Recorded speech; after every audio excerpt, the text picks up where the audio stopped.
আসসালামু আলাইকুম ভিউয়ার, সবাই কেমন আছেন? নতুন আরেকটি রেসিপি নিয়ে চলে এসেছি, আপনাদের সাথে শেয়ার করব। সেটি হলো নোনা ইলিশ দিয়ে রেসিপি, আর খুবই মজার। এখানে নিয়েছি নোনা ইলিশ, খুব সুন্দর করে ধুয়ে থেতু করে নিয়েছি। আর এখানে নিয়েছি চাল কুমড়া পাতা, আপনি এটা লাউ পাতা দিয়ে করতে পারবেন। খুব সুন্দর করে ধুয়ে লবণ মিশিয়ে নিয়েছিলাম। পাতাগুলোতে হলুদের গুঁড়ো নিয়েছি, পেঁয়াজ পেস্ট, পেঁয়াজ কুচি, রসুন পেস্ট, কাঁচামরিচ কুচি, স্বাদ মতো লবণ, আর ভাজার জন্য সরিষার তেল এবং সয়াবিন তেল। তো এখানে যে নোনা ইলিশটা আমি সুন্দর করে ধুয়ে পিসগুলো একটু পাটার মধ্যে একটু মানে থেতো করে নিয়েছি, কুচি করে নিয়েছি, মানে একদম যেন ছাড়া ছাড়া হয়ে যায়, কাঁটাগুলো কিছু বেছে নিয়েছি।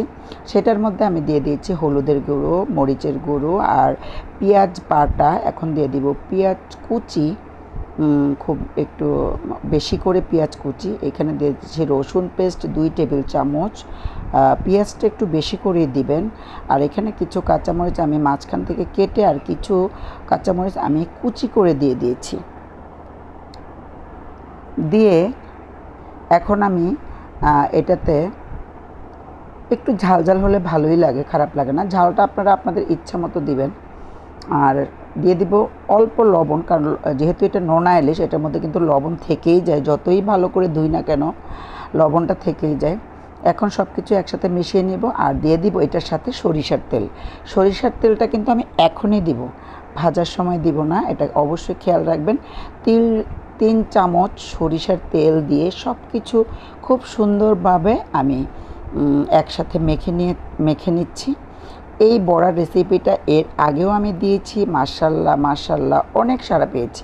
আবারও আমি ছোট্ট করে একই রেসিপিটা আমি আপনাদের সাথে উপস্থাপন করছি। সব কিছু মিশিয়ে সুন্দর করে পাতাগুলোর মধ্যে আমি লবণ মেখে রেখেছিলাম। সফট হওয়ার পরে সেই পাতাগুলোতে আমি এই বড়ার যে মিশ্রণটা, মানে নোনা ইলিশের যে মিশ্রণটা, সেটা দিয়ে আরেকটা পাতা দিয়ে দেখুন, এটা আপনাদেরকে দেখে বুঝে নিতে হবে।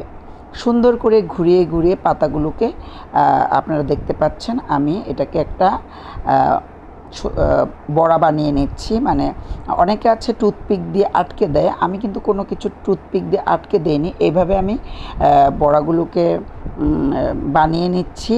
আর যখন আমি রাখবো তখন একটু যেই পাশটা আমি পাতার মাথাটা সেটা নিচের দিকে দিয়ে রাখবো, তাহলে আর ছুটে যাওয়ার সম্ভাবনা থাকে না। এভাবে আমি আপনাদেরকে দুটো বড়া বানিয়ে দেখিয়ে দিচ্ছি। আর পাতাগুলো কিন্তু খেতে ভীষণ মজা, যখন ভাজা ভাজা হয়, মানে সব কিছু এত মজা লাগে। এই রেসিপিটা অবশ্যই একবার হলেও ট্রাই করবেন, আপনাদের কাছে আমার অনুরোধ রইল। সবগুলো বড়া বানানো হয়ে গেছে, খুব সুন্দর করে আমি বানিয়ে নিয়েছি, দেখতে পেয়েছেন। আর আপনারা এইভাবে বানিয়ে নেবেন। পাতাগুলোকে আগেই ধুয়ে শিরগুলো ফেলে একটু লবণ দিয়ে মেখে রাখবেন, পরে আবার এগুলো ধুয়ে একটু হালকা হালকা লবণ থাকবে পাতার মধ্যে, খুব বেশি লবণ দিবেন না। এখন ফ্রাই প্যানে দিয়ে দিয়েছি সয়াবিন তেল, মানে রান্নার রেগুলার তেল যেটা আপনি খান সেইটা দিয়ে একটু গরম হওয়ার পরে এই যেই সাইডটা খুলে যাওয়ার সম্ভাবনা সেই সাইডটা আপনারা নিচের দিকে দিয়ে দিবেন।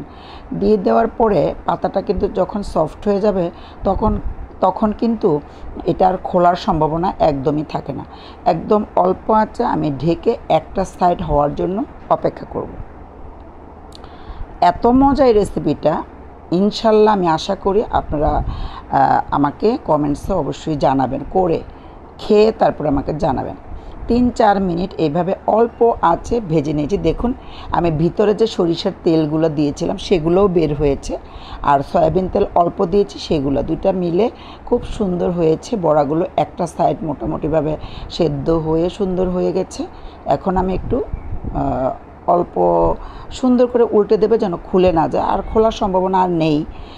পাতাগুলো কিন্তু নরম হয়ে গেছে একদম, অল্প আঁচে আমি রেখেছিলাম।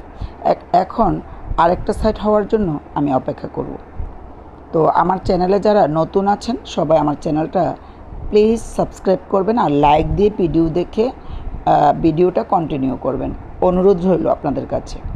তো এই যে হয়ে গেল, খুবই সহজে নোনা ইলিশের বড়া, মানে অসম্ভব মজা এই রেসিপিটা, আমি গ্যারান্টি দিয়ে আপনাদেরকে বলতে পারি। সবাই ট্রাই করবেন, ইনশাল্লাহ আমি বলতে পারি আপনাদের কাছে ভালো লাগবে। সবাই ভালো থাকবেন, সুস্থ থাকবেন। এবং নিরাপদে থাকবেন। নেক্সটে এরকম সহজ এবং মজার রেসিপি নিয়ে আবারও আমি হাজির হয়ে যাব। আজকে এই পর্যন্তই। আল্লাহ হাফিজ সবাইকে। আসসালামু আলাইকুম।